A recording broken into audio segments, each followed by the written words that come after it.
Bugün müğənni Tacir Şahmalıoğlu evladı Şahmalıya toy edir. Axşam.az xəbər verir ki, ifaçının oğlunun toy məclisinin ikinci günü şəhər restoranlarından birində keçiriləcək. Qeyd edək ki, Şahmalı ötən il Aytac adlı xanımla nişanlanıb. Birinci toy isə ayın 20-sində keçirilmişdi. Allah xoşbəxt eləsin.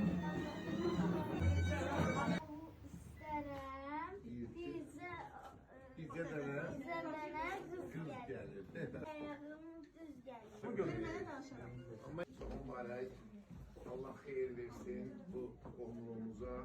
Sala verin, birbirinizi başa düşün.